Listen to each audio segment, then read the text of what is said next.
Então, gente, vamos dando seguimento aí nesse nosso curso de Direito Coletivo, nessa série nossa, assim, resumos, porque, na verdade, nossas aulas são resumos, não tem como ser, não é um curso completo, seria ótimo, volto a dizer, que a gente pudesse fazer um semestre inteiro de Direito Coletivo, eu tenho muito apreço por esse tema, vocês sabem disso, já falei algumas vezes, mas vamos voltar um pouquinho nas contribuições sindicais.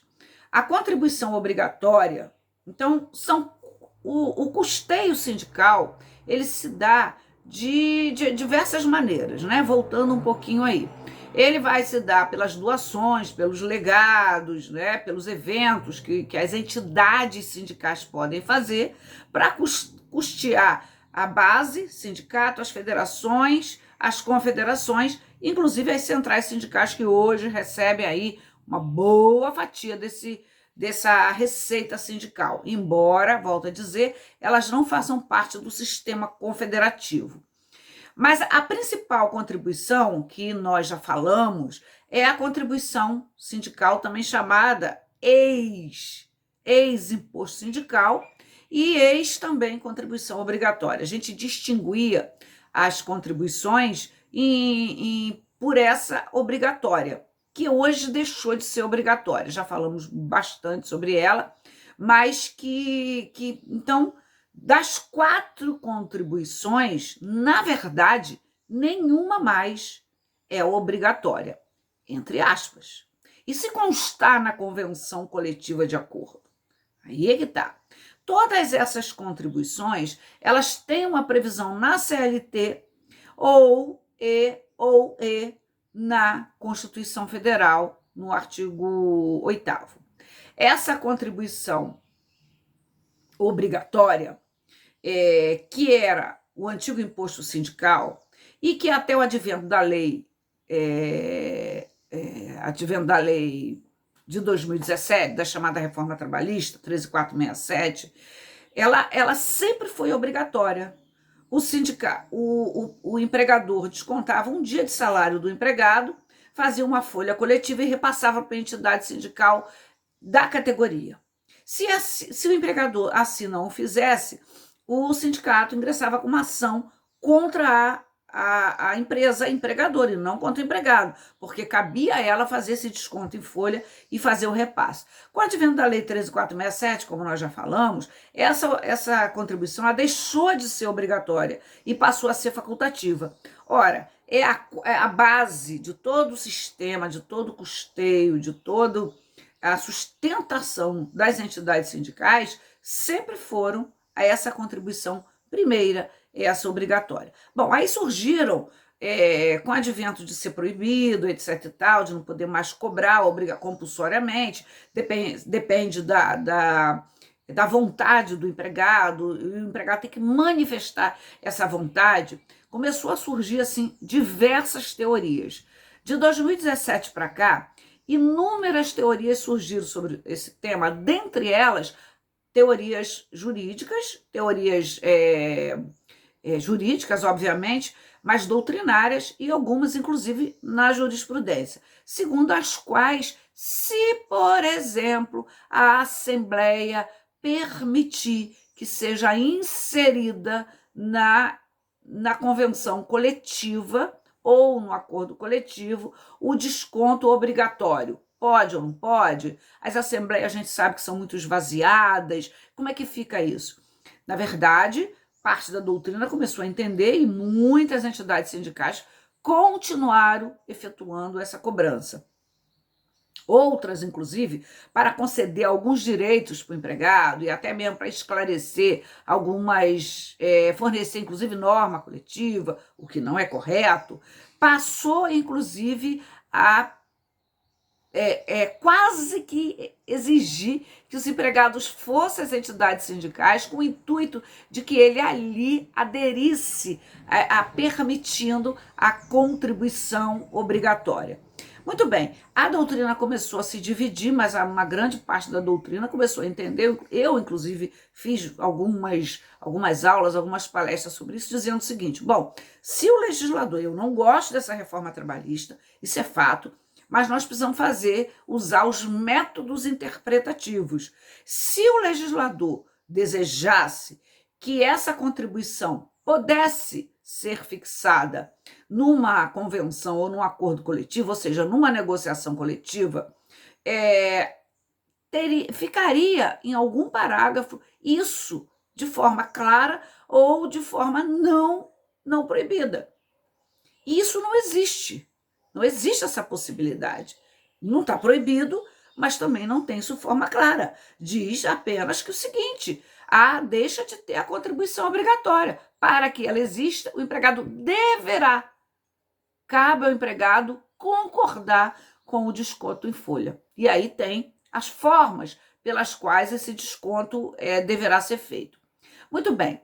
Diante de tudo isso, o próprio Supremo Tribunal, em ação direta de inconstitucionalidade, 57, a DIN 5794, trouxe a seguinte ementa. Eu estou complementando um pouco o que eu já disse lá atrás, mas aqui na perspectiva da jurisprudência.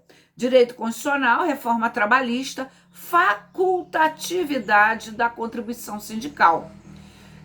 Inexigência de lei complementar. Não precisa de lei complementar. Desnecessidade de lei específica. E aí ele diz o seguinte: compulsoriedade da contribuição sindical não prevista na Constituição. Não violação à autonomia das organizações sindicais. Inocorrência de retrocesso social ou atentado aos direitos dos trabalhadores, conforme previsto no artigo 1º, incisos 3º, 4º, 5º, 25, e artigo 44, 6º e 7º da Constituição Federal. Correção da proliferação excessiva desses sindicatos no Brasil. Essa reforma visa o fortalecimento da atuação sindical, proteção às liberdades de associação, sindicalização e expressão, artigo 5º, 4º, inciso 4º da Constituição Federal. Então, o que essa ementa diz, ela vai exatamente dizer porque as arguições eram de que violava, né, as liberdades sindicais, de impor contribuição, que está prevista lá na CLT, como a gente já leu. E o Supremo Tribunal veio dizendo o seguinte: não. E aí esse conteúdo ele é muito interessante porque ele vai trabalhar vários aspectos, inclusive o aspecto da liberdade sindical, vai trabalhar um aspecto prático, né, social, que é a proliferação do número de sindicatos no Brasil. Como eu já disse, tem cerca de 18 a 19 mil sindicatos, sindicatos de empregados, sindicatos de empregadores, né? O Maurício Goldin Delgado, ele é um grande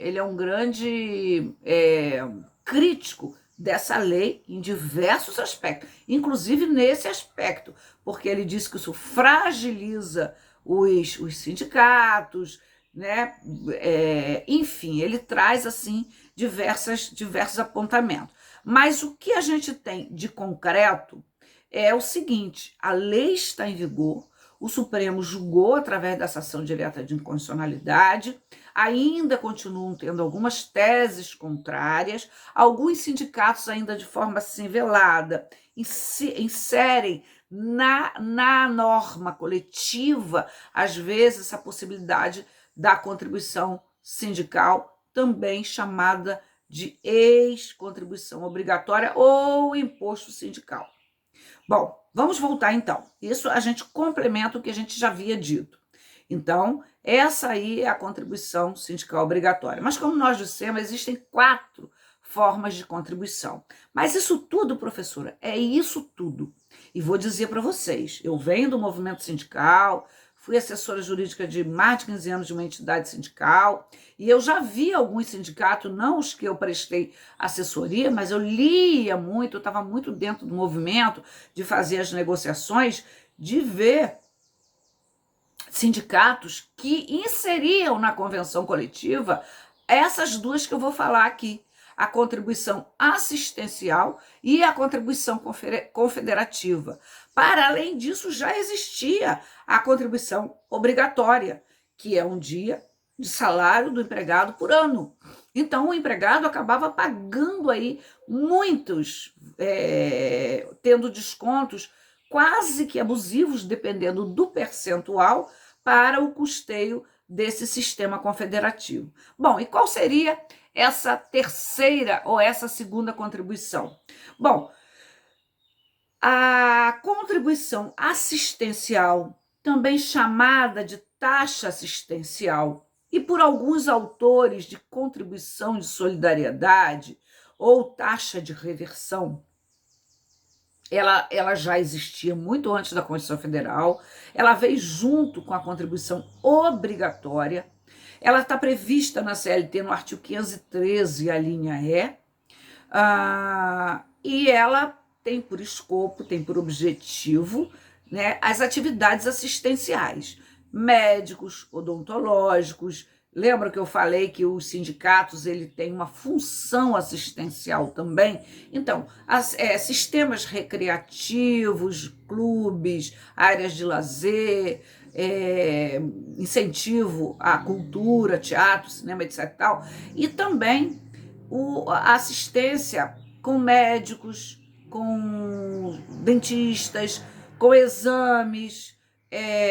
Isso, para que isso ocorra, para que a categoria tenha, e alguns sindicatos fortes têm isso de forma muito boa, não só planos de saúde, mas, por exemplo, a Petrobras, Vale do Rio Doce, que são os empregados públicos, né? Correios e Telégrafo, nós sabemos que tem áreas de lazer, tem um bom plano de saúde, tem médicos, tem uma assistência odontológica para a família, para o outro. Claro que isso paga, mas também uma boa parte é custeada pela entidade sindical, pela própria empresa, mas a entidade sindical, somente os sindicatos menores, eles dependem dessa taxa assistencial para esse custeio. Ok, até isso é válido, até isso é muito bom, ela tem uma natureza que é revertida para o trabalhador, ela só deixa de ser boa, segundo a minha concepção, quando os percentuais são abusivos, ou quando ou quando outras contribuições estão inseridas nas normas coletivas, que nós vamos falar no próximo bloco. Bom, e como é que essa contribuição é paga? O empregado vai lá, ele escolhe, ele não escolhe? Não. Desde que ela conste numa das cláusulas da norma coletiva, que pode ser a convenção, um acordo ou o próprio dissídio coletivo, a sentença normativa, né? Ela está valendo. Como eu digo, o dadinho foi jogado e está valendo. Para isso, a Assembleia de Empregados e até de empregadores, obviamente, né, devem concordar, devem validar essa proposta. E essa proposta tem que estar constando numa norma coletiva. Às vezes é descontado assim 6% em duas parcelas, uma num mês, outra no outro, não coincidente com a contribuição sindical. Então, essa contribuição, eu vou voltar a ela, mas eu antes disso quero falar da terceira contribuição. Então, vamos lá. A previsão de contribuição sindical antiga obrigatória ou imposto sindical, que já falamos bastante sobre ela, em razão das celeumas, que é a lei da reforma trabalhista TOSS, da 13467. Falei da contribuição assistencial, que é essa, que ela tem um valor realmente, ela é importante, ela é boa, desde que seja em percentuais razoáveis, justos. E agora a contribuição confederativa. Nossa, mas mais uma? Sim, a terceira contribuição. Eu falei de 4, estou falando da terceira. Ela veio com a Constituição Federal de 88. Ela está prevista no artigo 8º, inciso 4, da Constituição Federal de 1988. Para que serve essa, Benizete? Se uma é para sustentação da entidade sindical e sistema confederativo, a segunda para custeio de atividades assistenciais para a classe, para a categoria. E essa confederativa? Segundo o entendimento que foi dado a ela, né, segundo o projeto, segundo a proposta que foi inserida na Constituição Federal, isso daí foi uma pressão também de todas as confederações, das federações, dos sindicatos, né? Ela veio aí para custear esse sistema confederativo. O que é o sistema confederativo? Sindicatos, federações e confederações de categoria. Esse sistema confederativo, volto a dizer, ele se organiza por categoria: bancários, indústria, professores. Claro que ele vai se afunilando na medida em que passa para a federação a nível estadual e passa para a confederação a nível nacional. E quando se trata de centrais sindicais, volto a dizer, é supracategorias, reúne toda e qualquer categoria, desde que seja de trabalhadores, certo? Bom, então essa contribuição confederativa, ela veio exatamente nessa perspectiva de custear aí esse sistema confederativo. Mas, né, muita dúvida veio na época, como é que pode, se já tem várias, há entendimento de que a primeira teria substituído essa, então substituiu a contribuição assistencial, não substituiu, podem ter duas, não pode ter duas, né? Há entendimento que ela visa apenas o sistema confederativo, tanto patronal quanto profissional, e que não substituiu nenhuma. Eu acho que não substituiu mesmo. Uma tem um objetivo, sistema de assistencial, essa tem o objetivo de confederativo. Tem uma natureza jurídica tributária, embora seja aí de natureza privada. O problema, minha gente, é que como os sindicatos começaram a inserir na norma coletiva, convenção ou acordo coletivo, as duas contribuições, tanto assistencial quanto a contribuição confederativa, e já tinha a sindical obrigatória, e mais a associativa, que eu ainda vou falar, os trabalhadores começaram a reclamar, o Ministério Público também começou a ver isso e começou a entrar com essas ações de nulidade de cláusula em face dos sindicatos, e veio o TST e editou, já havia editado o precedente normativo 119, mas que ele foi reformulado. Ele foi reformulado para dizer o seguinte: vigora no direito sindical ou no direito coletivo o princípio da liberdade sindical. E essa liberdade sindical não pode impor ao trabalhador contribuições além daquela que a lei diz que é obrigatória, ou que dizia, volto a dizer, porque a reforma, a Lei 13.467, tirou qualquer possibilidade de contribuição obrigatória. E esse precedente normativo, ele veio exatamente em razão dos abusos. Até chegou ao TST, e o TST veio e diz assim: não. Se o empregado se opõe, ele tem um prazo para se opor, e aí esse prazo era de 10 dias depois que ele tomasse conhecimento da inserção dessa cláusula na norma coletiva, e depois passou a dizer o seguinte: a qualquer momento ele pode se insurgir da cobrança, tanto da contribuição assistencial quanto da contribuição confederativa, e pedir, se já tiver sido cobrado, a restituição do valor. Ele vai pedir diretamente ao sindicato, o sindicato é obrigado a restituir em conta, e se ele assim não o fizer, ele vai entrar na justiça. Por quê? Porque já tem isso, mas os sindicatos, não todos, volto a dizer, continuam inserindo ali nas normas coletivas. E por quê, gente? Porque o trabalhador não vê. Ele vai pagando, ele não sabe, às vezes os valores são exorbitantes, porque quando são percentuais módicos, tudo bem, vai pagar, por exemplo, em maio paga a contribuição assistencial, vamos supor 3%. E em junho paga um percentual da confederativa, e aí julho ou agosto paga o segundo percentual, a segunda cota do percentual da confederativa. Aí teria a obrigatória, e se essa obrigatória estiver na convenção coletiva, que, como eu disse, o Supremo já disse que não pode, e se ele for associado, ele ainda vai pagar uma outra. Pensem, ele vai levar esses 6 meses praticamente tendo descontos no seu salário para a entidade sindical, para fortalecer o sistema confederativo ou para as questões assistenciais. Ele pode escolher, não, assistencial eu quero, é bom, tem uma área de lazer boa para mim, para a família, tem clubes, tem sistema médico, tem exame, tem assistência odontológica, médicos fantásticos. Então, para mim é valioso. Então, essa eu quero. Mas aí, vamos lembrar que é muito importante esse precedente normativo 119 da seção de dissídios coletivo do TST. Não é uma súmula, mas é o que vigora, é o que determina ou que dá limite aos abusos das entidades sindicais.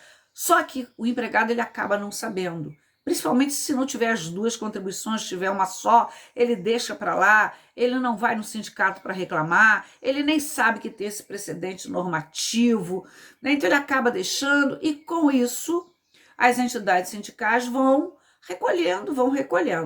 Se alguém denunciar no Ministério Público, o Ministério Público vai fazer uma ação civil pública ou vai fazer uma ação, né, normalmente uma ação civil pública, e vai pedir a devolução desses valores, ou vai fazer uma ação específica de devolução dos valores, de nulidade de cláusula da convenção ou do acordo coletivo.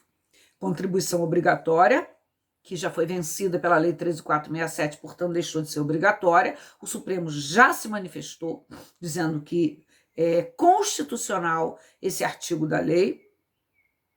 Contribuição assistencial, para financiar toda a assistência. Contribuição confederativa, que é essa que nasceu com a Constituição Federal. Essas 2 últimas, vamos lembrar, tem o precedente normativo 119. E, por fim, essa que não é polêmica, não é problemática, não traz maiores desafios, é a contribuição associativa, também chamada mensalidade do sócio. Onde que ela está prevista? Artigo 548, a linha B da CLT. Ela é apenas para os filiados, para os associados, e esse não é descontado em folha. Ele tem que ir na entidade sindical, se filiar, se associar, né? E esse desconto vai ser feito. Ele se associa para sempre? Não. Pode se associar por um período, por aquela diretoria que ele confia, que ele gosta. Tem uma natureza jurídica nitidamente privada, essa contribuição, né? Mas para que ela serve? Porque ela vai dar poderes para que esse associado ou sindicalizado, ele vote, possa ser votado, ou não queira, pode ser um simples membro da categoria, mas ele vai assim, avocar para ele maiores poderes. E aí eu volto a dizer o seguinte, que tem uma previsão estatutária, sem dúvida nenhuma, mas eu volto a dizer o seguinte, quando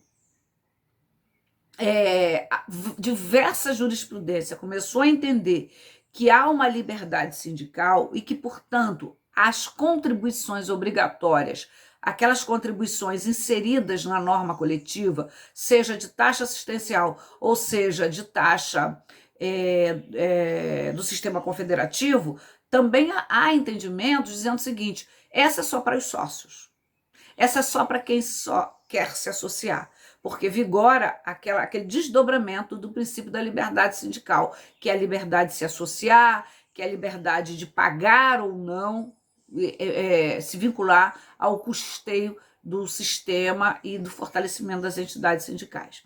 Então, gente, com isso a gente fecha essa parte de custeio da entidade sindical, esclarecendo, explicando de forma resumida as 4 contribuições sindicais. Lembrando que as 3 primeiras que eu falei, elas têm celeumas, elas têm dúvidas, notadamente a contribuição sindical, que está longe dessa questão ser pacificada, apesar do Supremo já ter julgado aí uma ação direta de inconstitucionalidade.